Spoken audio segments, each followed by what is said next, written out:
quero dar continuidade numa série que fala sobre aquilo que nós entendemos como a verdade do Evangelho.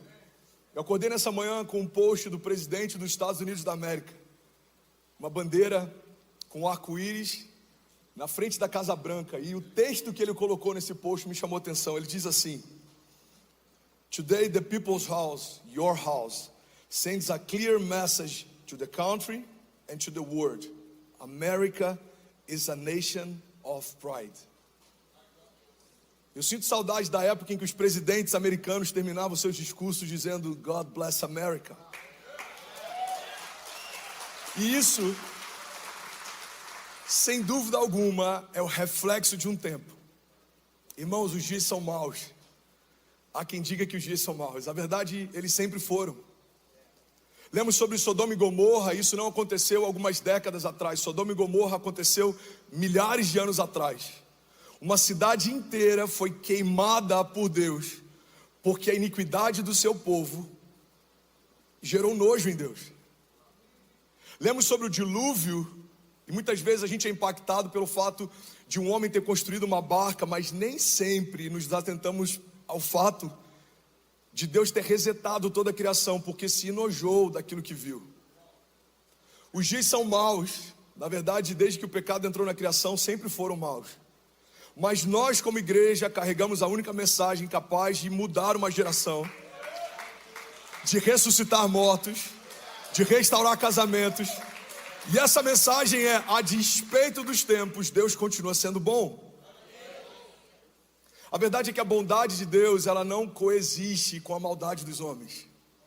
Se assim fosse, não teríamos sido expulsos do jardim quando pecamos. O nosso pecado nos afastou de Deus, mas o sangue de Jesus nos trouxe de volta para perto dele. E é por isso que a gente pode falar com liberdade sobre santidade. Isso é um convite de Deus para nós: sejam santos como eu sou santo. E o tema da mensagem de hoje é exatamente essa: santidade é para todos.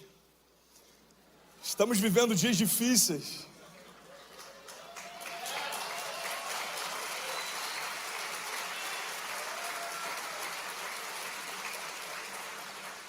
E por mais ridículo que isso possa parecer, esse estilo de linguagem é uma das propostas de uma agenda para um tempo.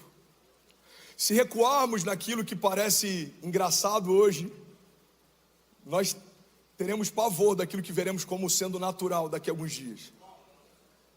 Hoje a gente se assusta com uma ideologia de gênero sendo aplicada nas escolas, mas por muito tempo, enquanto o mundo construiu uma agenda para ocupar lugares de autoridade em cadeiras de educação e cultura, a igreja perdia tempo discutindo usos e costumes. A guitarra é do inferno ou não é? A bateria pode ser usada ou não pode? Qual é o limite do tamanho da saia de alguém para que não fira a santidade? Enquanto nós estávamos nos ocupando de detalhes, o mundo estava ocupado com uma agenda. Irmãos, a agenda da ideologia de gênero não começou hoje. Ela foi arquitetada, muito bem executada. E hoje nós combatemos algo que por algum momento, como igreja, talvez negligenciamos. O mundo só tem voz onde a igreja se calou.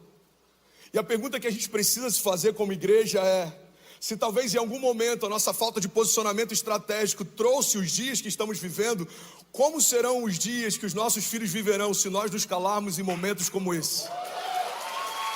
Que tipo de igreja entregaremos a eles? Que tipo de liberdade eles terão? Que tipo de evangelho será pregado nos púlpitos? Uma das coisas que mais tem sido combatido é a pureza do evangelho. Não podemos falar sobre tudo que cremos, mas na verdade é que se falarmos sobre metade do que cremos, falamos sobre algo que não tem mais poder nenhum. Não podemos diluir a pureza do evangelho para que mais pessoas desejem ela. Do que adianta mais pessoas bebendo algo que não tem mais poder de curar? O evangelho não pode ser diluído, não pode ser negociado, não pode ser alterado. E por mais bizarro que possa parecer, ele não pode ser atualizado, como algumas lideranças cristãs sugeriram. Não, a Bíblia não precisa ser atualizada. Nós é que precisamos voltar para o lugar de origem. Primeira mensagem que eu preguei na América, como pastor dessa casa, liderando os jovens em Orlando, foi Back to the Future. Nessa mensagem eu falei que A crise da nossa geração sobre o entendimento do nosso futuro, ela só é saciada quando nós voltamos para a nossa gênese. Você quer saber mais sobre o teu futuro? Você precisa voltar para o início da sua história. As nossas respostas não estão lá na frente, as nossas respostas estão lá atrás. A Bíblia diz que no princípio Deus fez os céus e a terra. E essa mesma Bíblia em Gênesis diz que quando Ele estabelece a criação, macho e fêmea os criou. Não há espaço para outros gêneros, não há espaço para uma opinião humana quando existe uma verdade estabelecida pelo próprio Deus. Alguém está comigo? Diga amém. Santidade é para todos. Gálatas 6:7 diz: não se deixe enganar, de Deus não se zomba, pois o que o homem semear, isso também colherá. Quem semeia para a sua carne, da carne colherá a destruição, mas quem semeia para o Espírito, do Espírito colherá vida eterna. Existe uma frase do C.S. Lewis que ele precisa gritar nos nossos corações hoje. Ele diz que se o cristianismo é falso, não tem importância. Se ele é verdadeiro, é de infinita importância. O que o evangelho não pode ser é de moderada importância. Irmãos, ou cremos piamente que todo o evangelho é a verdade de Deus, ou cremos que tudo isso é uma fábula, ou então nos tornamos mornos. E o problema é que a Bíblia diz que os mornos serão vomitados. Você sabia que existe mais respeito, e eu coloco entre aspas com liberdade poética essa frase, existe mais respeito nos céus para aqueles que assumidamente não creem do que para aqueles que dizem que creem, mas não se movem como se crescem? Existem ateus mais firmes na sua fé do que cristãos que, quando são confrontados por dias maus, preferem recuar ou se calar. Irmão, uma igreja inclusiva não pode ser confundida com uma igreja permissiva. Na nossa igreja podem todos, mas não pode tudo.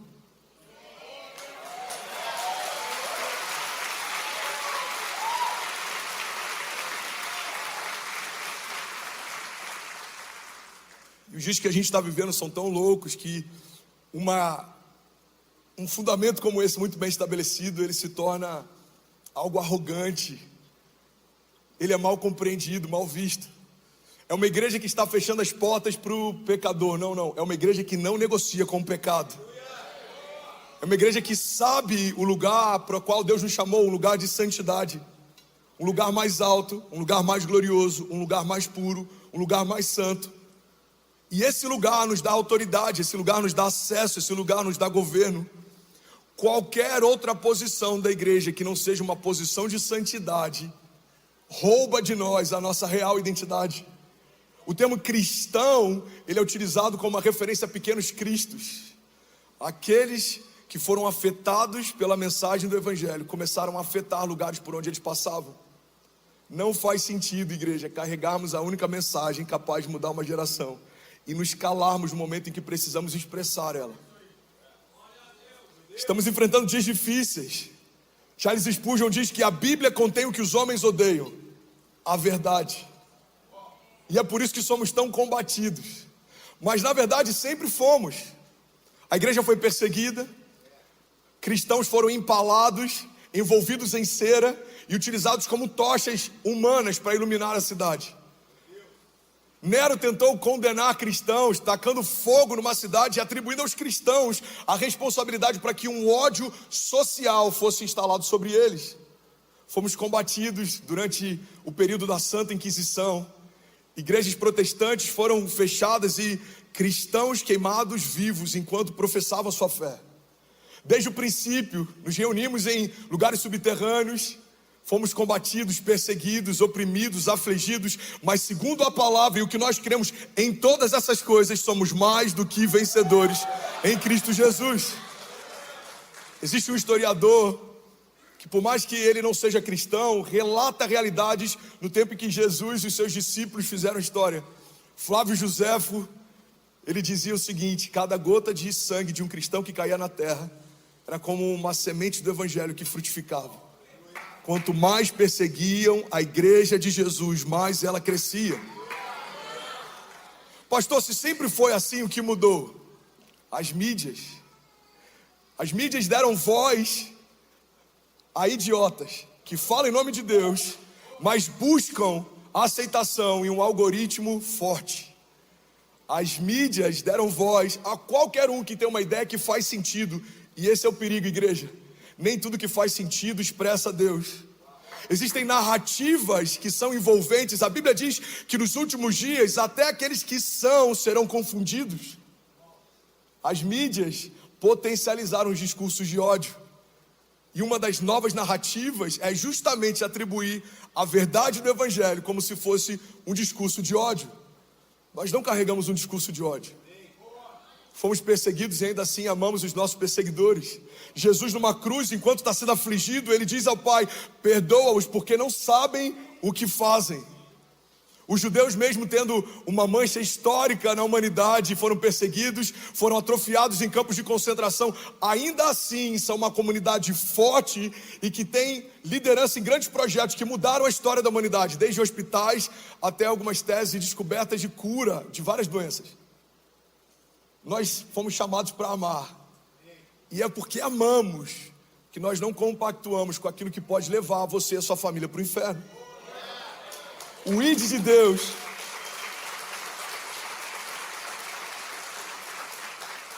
Deus é um convite à santidade. Deus, ele é tão bom que ele nos aceita do jeito que estamos. Mas ele nos ama tanto a ponto de não aceitar que a gente permaneça como chegamos. A ideia de que eu posso vir como eu estou e permanecer ao lado de Jesus como eu cheguei, gera em nós uma falsa ideia de que o encontro real com Jesus não muda nada na nossa história. Mas não é isso que a Bíblia diz. Nenhum homem que teve um contato real com o Evangelho foi o mesmo depois desse encontro. E é por isso que nós precisamos ressignificar se de fato tivemos um encontro com Jesus ou só nos sentimos abraçados por um clube social. Existe uma grande parte da igreja que ainda não viveu um processo de conversão de natureza. Um dos nossos desafios está atrelado a uma das nossas maiores zonas de graça hoje. Somos extremamente receptivos, abraçamos todos que chegam, incluímos da melhor forma. Mas se não há uma mensagem de arrependimento, se não há um clamor por temor, pessoas podem caminhar ao lado de Jesus por anos sem se tornarem como ele é.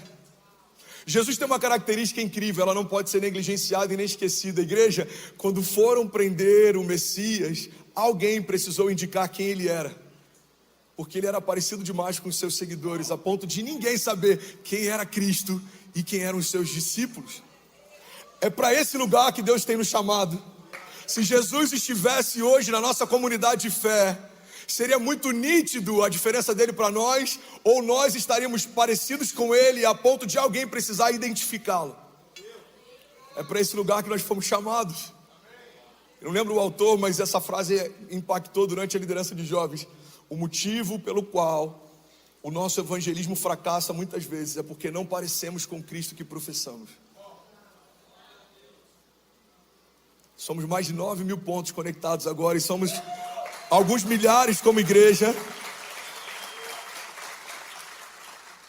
E uma das coisas que a gente mais tem ouvido nesses dias, principalmente depois do posicionamento do nosso pastor: vocês não se preocupam que esse posicionamento possa afastar pessoas de Deus? Alguns nos condenam por falar a verdade. Se falarem isso, vocês vão afastar pessoas da igreja.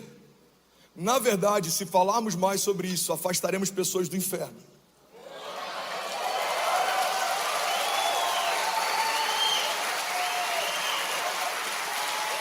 Se for para Jesus, você pode fazer melhor, irmão.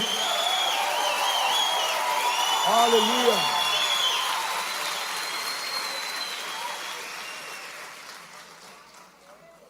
Se falarmos mais sobre isso, afastaremos pessoas do inferno.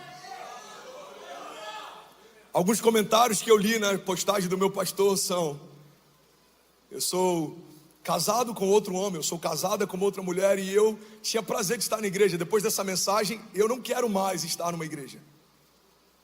Isso me fez pensar sobre como o mundo enxerga a igreja hoje. Nos tornamos uma plataforma de palestras motivacionais, ou somos uma casa de salvação? Somos uma agência do céu. Ligamos céus e terra. abençoamos, liberamos destino, carregamos uma voz profética. Se falarem sobre a verdade, eu não participarei mais. Amigo, amiga, amigue. E eu juro que eu não estou sendo irônico. Eu só estou tentando mostrar o quão ridículo é algumas das coisas propostas por uma agenda progressista.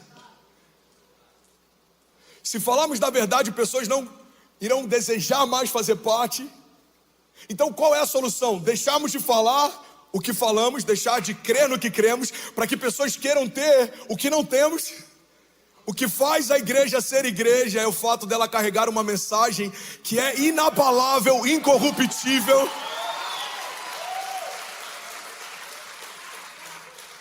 Qualquer outra expectativa diferente dessa, a igreja não pode suprir e não deveria desejar suprir.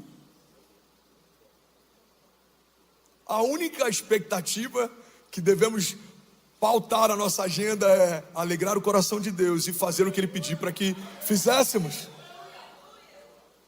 O Evangelho, irmão, é uma boa nova. Apocalipse é uma carta extraordinária.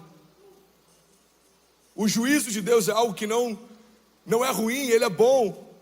O que muda, pastor, daqueles que têm medo de Apocalipse, têm medo do juízo, daqueles que não se alegram com as boas novas, a perspectiva. Apocalipse, ela gera medo naqueles que não creem que são salvos, mas ela gera alegria naqueles que sabem que o Senhor vai nos buscar. O juízo de Deus é algo estabelecido para aqueles que não creem, mas para nós que cremos, aquele grande dia não vai ser para atribuir salvação, vai ser para atribuir galardão, porque fomos salvos em Cristo Jesus. Quando chegarmos diante do tribunal de Deus, não seremos novamente sentenciados ou julgados. Já fomos sentenciados e em Jesus o julgamento já foi pago. Seremos recompensados. O juízo não é um problema. Apocalipse não é algo que deve nos dar medo, porque somos salvos em Cristo Jesus. A Bíblia diz que fomos reconciliados com Deus através do sacrifício físico de Jesus. Mas não só isso, recebemos também o ministério da reconciliação, pelo qual clamamos: reconciliem-se com Deus. E a Bíblia diz que quando dizemos isso, é como se o próprio Deus falasse através de nós. Romanos 6,23 diz: porque o salário do pecado é a morte, mas o dom gratuito de Deus é a vida eterna, por Cristo Jesus, o nosso Senhor. Irmão, não podemos revelar um evangelho parcial, ele não salva. Não podemos apresentar um Cristo parcial, ele não é o Cristo real. Não podemos apresentar Jesus como Deus e não como homem. Não podemos apresentar Jesus como Salvador e não também como Senhor. Não podemos apresentar um Jesus morto na cruz e não um Jesus ressurreto depois de 3 dias. Porque metade de quem Jesus é não nos dá acesso à vida plena em Deus. Um pouco de evangelho com um pouco de graça, um pouco de lei com um pouco de graça é como graça nenhuma e é como lei nenhuma. Se misturarmos para cabermos, deixamos de ser o que Deus nos chamou para sermos. Somos povo de Deus, chamado pelo nome dele. A Bíblia diz: se o meu povo, que se chama pelo meu nome, se humilhar e clamar a mim, buscar a minha face, se arrepender dos seus maus caminhos, eu, Senhor, ouvirei dos céus, perdoarei os seus pecados e sararei a sua terra. Irmão, biblicamente não há salvação para aqueles que decidem se manter numa vida de pecado. A verdade é que nem todos serão salvos. Nem todas, nem todos, nem todes serão salvos. Não é um desejo meu e não sou eu quem julgo, é o que a Bíblia diz. O pastor já falou sobre isso na primeira pregação, mas para que não fique incompleto o nosso posicionamento, eu quero lembrar nessa segunda pregação que não estamos expondo as nossas opiniões e ideias. Estamos expressando o que a palavra diz. Quando alguém te pedir opiniões, dê fundamentos. O que você pensa sobre o movimento? Eu vou dizer o que a palavra diz sobre. O que você pensa sobre um casamento homoafetivo? Eu vou dizer o que a palavra diz sobre. Porque a verdade, irmão, é que a minha opinião, ela não importa. Daqui a algumas décadas ela não vai pulsar mais. Mas as palavras do Senhor, elas não passarão. A Bíblia diz: podem todas as coisas passar, mas as minhas palavras não passarão, diz o Senhor. Igreja, quando falamos sobre o que a Bíblia diz a respeito de santidade e salvação, não estamos empurrando pessoas para o inferno. Estamos tentando puxar pessoas de lá. Elas já estão lá. André, eu acho que agora você foi longe demais. Como você pode afirmar que alguém está no inferno? Não, eu não estou afirmando nada.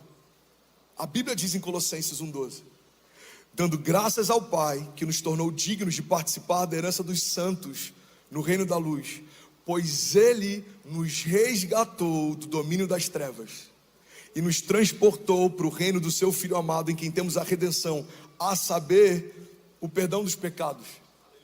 Se a Bíblia diz que quando confessamos Jesus como nosso Salvador, temos acesso à herança dele nos santos e nos tornamos parte do seu reino, precisamos entender que a Bíblia também diz que fomos resgatados do inferno para o reino da luz. Irmão, eu não sei se está claro para todo mundo, mas se a Bíblia diz que Jesus me resgatou do inferno, a Bíblia está deixando claro que eu estava lá. Logo, a Bíblia dá margem para entendermos que aqueles que ainda não foram resgatados, ainda estão lá. Alguns dizem, se pregarmos isso, empurraremos pessoas para o inferno. Não, eles já estão lá. Se pregarmos isso, tiraremos pessoas de lá. A Bíblia diz que as portas do inferno não prevalecerão contra a igreja. Hebreus 12:28 diz assim: portanto, já que estamos recebendo o reino inabalável, sejamos agradecidos e assim adoremos a Deus de modo aceitável, com reverência e temor, pois o nosso Deus é fogo consumidor. Igreja, não vão nos calar. Já tentaram fazer no passado, não tiveram sucesso. Estão tentando fazer hoje, não terão sucesso. Tentarão fazer com os nossos filhos. Nós declaramos, não terão sucessos também na geração deles. Mas precisamos gastar tempo investido na defesa da fé e do Evangelho. Existe uma agenda do inferno, existe uma agenda progressista, existe uma agenda que tenta relativizar tudo. E sabe qual é o problema? É que eles têm uma boa narrativa, porque por não ter uma verdade, gastam muito tempo investindo em discursos.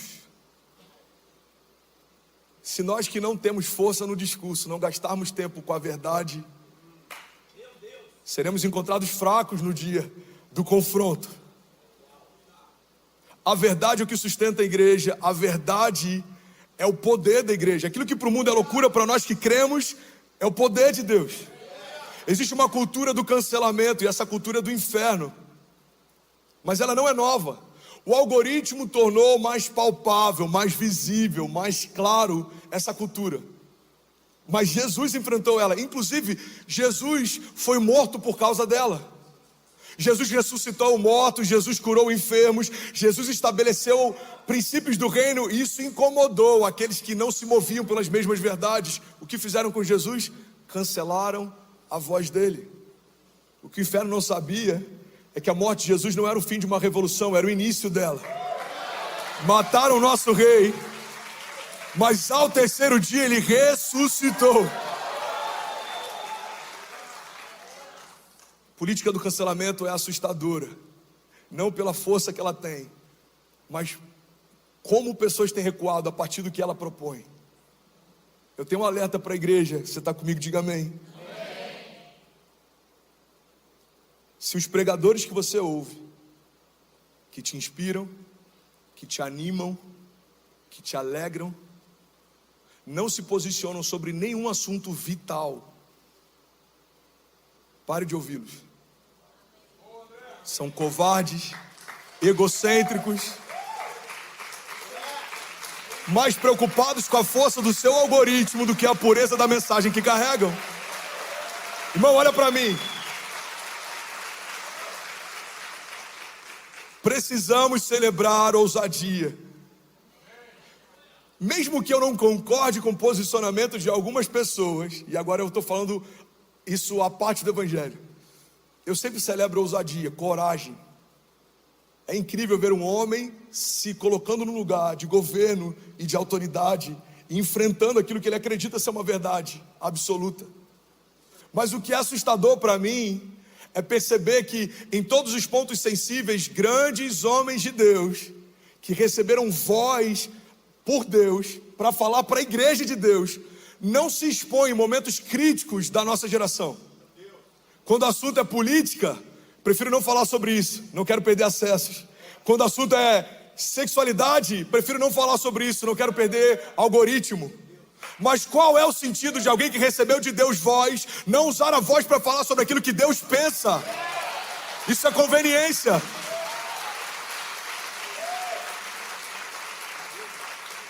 Covardes. Falamos sobre Martin Luther King porque quando havia uma segregação racial, colocou sua vida em risco para defender o que acreditava. Falamos sobre grandes homens que fizeram a história porque se colocaram em risco para defender o que acreditavam. Hoje, celebramos pessoas que sequer se expõem para defender o que acreditam. Você vai ler os comentários, grande parte da igreja apoia o posicionamento do nosso pastor, mas ainda assim tem alguns cristãos que acham que a gente foi longe demais. Como iremos ajudar pessoas a descobrir a sua real identidade se como igreja estamos vivendo uma crise de identidade? O que é a igreja? A igreja é uma agência dos céus na terra. Como os céus se movem debaixo de pureza e santidade.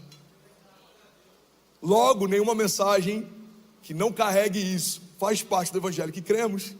Pode ser qualquer coisa, menos evangelho. O evangelho fala sobre arrependimento. Igreja, não há avivamento sem que haja arrependimento. Não há avivamento sem que haja temor. Não há avivamento sem que haja o novo de Deus. O novo é uma ruptura com o velho, deixando as coisas que para trás ficaram. Nós avançamos em direção ao novo de Deus. Recebemos uma nova natureza. E a partir dessa nova natureza nos tornamos uma nova criatura. Nem todos são filhos de Deus. Isso é um ditado que se tornou uma verdade entre o povo brasileiro principalmente. Não somos todos filhos de Deus. Somos todos criatura dele. Os filhos de Deus são aqueles que carregam a vida de Deus dentro de si. Isso precisa fazer diferença. Nunca crescemos tanto como igreja, nunca fomos tão numerosos, nunca tivemos tanto acesso, nunca tivemos tanta liberdade. E a pergunta que a gente vai precisar responder para a história é: o que fizemos com isso? Estou quase finalizando, mas eu queria compartilhar com você uma frase de Charles Spurgeon que diz: chegará um dia em que no lugar de pastores alimentando as ovelhas haverá palhaços entretendo os bodes. Existe uma cultura de cancelamento calando a voz profética da igreja. Se deixarmos de profetizar porque estamos acuados, estamos como o profeta no dia de Jezabel. Jezabel diz: se ele continuar fazendo o que faz, falando o que fala, eu quero a cabeça dele numa bandeja de prata. Vivemos um tempo em que Jezabel usa muito bem redes sociais. E o problema é que muitos profetas estão se escondendo quando deveriam se posicionar. Sim, nós cremos que macho e fêmea são os únicos gêneros estabelecidos por Deus. A Bíblia fala sobre isso. Não, nós não aceitamos sexualização dos nossos filhos. Nós não aceitamos o aborto como política de Estado. Nós não aceitamos ideologia de gênero como doutrina nas escolas. Nós não aceitamos a relativização da fé. Nós não vamos nos calar, nós não vamos parar. E as portas do inferno não prevalecerão contra a igreja. Será que você pode dar um brado de liberdade no seu lugar? Aleluia! Aleluia! Martin Luther King diz: o que me preocupa não é o grito dos maus, é o silêncio dos bons. A verdade, irmão, que se tem algum crédito que devemos dar ao inferno é que eles fazem muito bem o seu trabalho. O inferno não brinca de ser inferno. A igreja não pode brincar de ser igreja. Olhamos para alguns levantes e falamos: uau, o inferno está furioso. Sempre foi. Mas o inferno precisa olhar para a igreja e falar: uau, a igreja está gloriosa. Sempre fomos. 2 Timóteo 4:2 diz: pregue a palavra, esteja preparado a tempo e fora de tempo, repreenda, corrija, exorte com toda a paciência e doutrina, pois virá o tempo em que não suportarão a sã doutrina.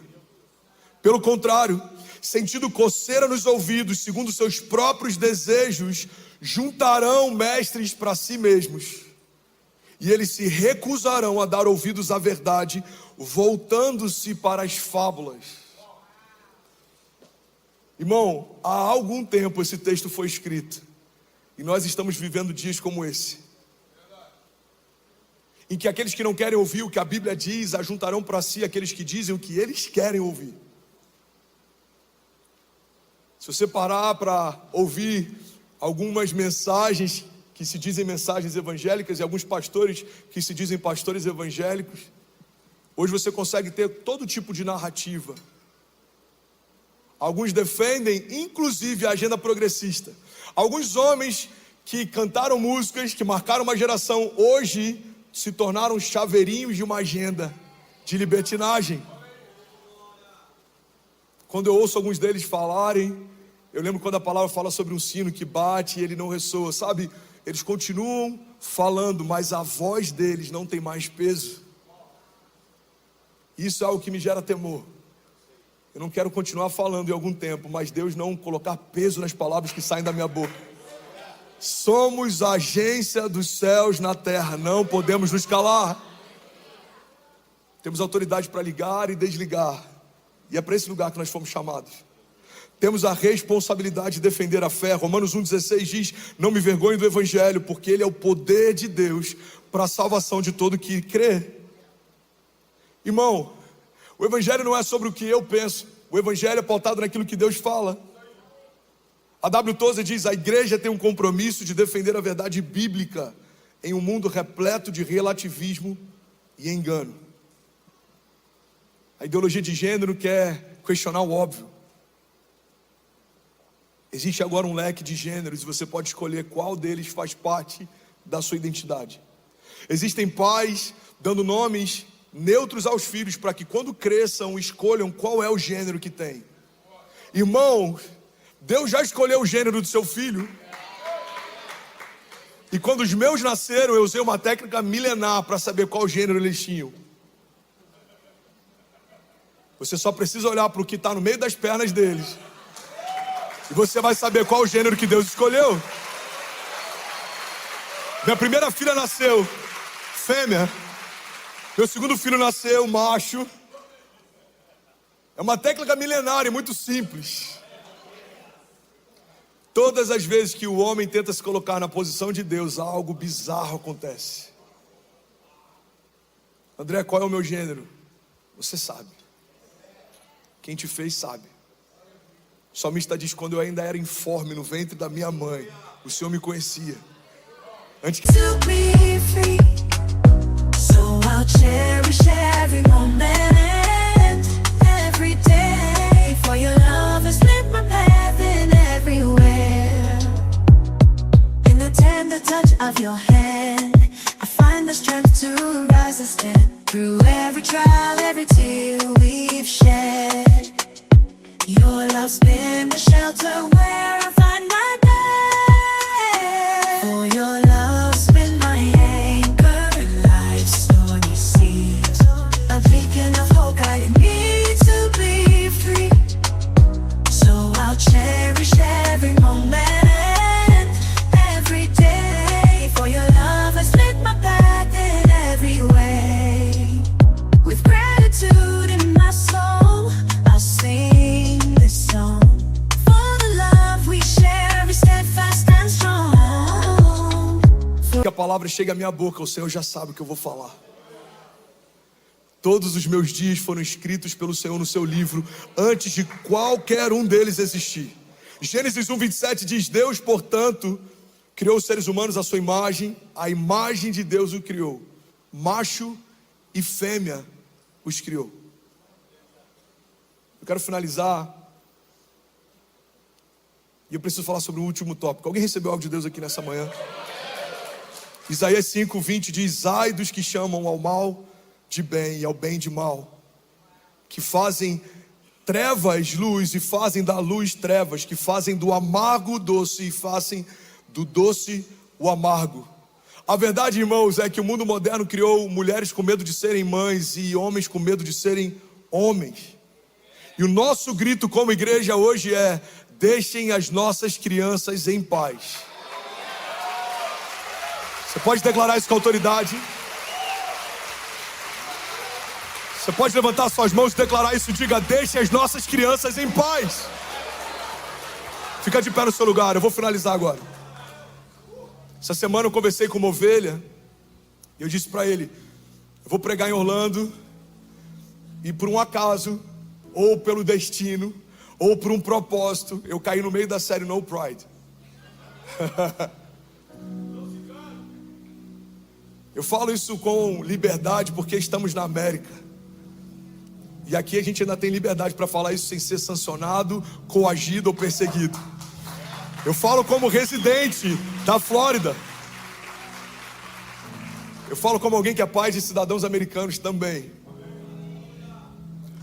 Mas existe algo acontecendo, irmão, no Brasil, na América e no mundo, e nós não podemos nos calar.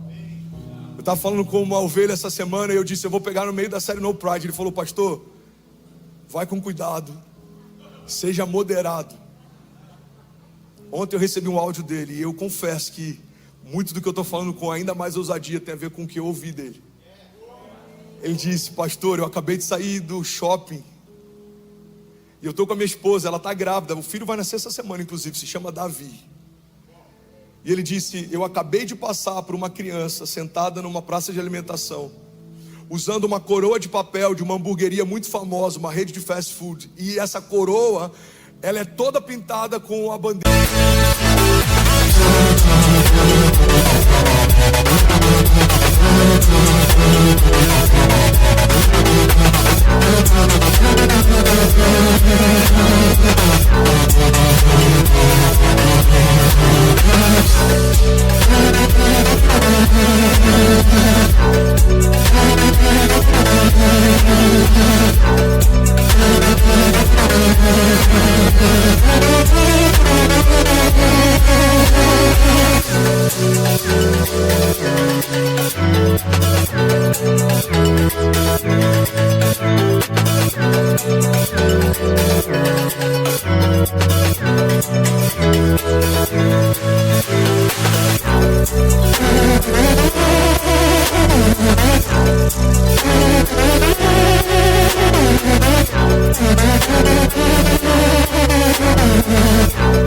Do arco-íris e do movimento.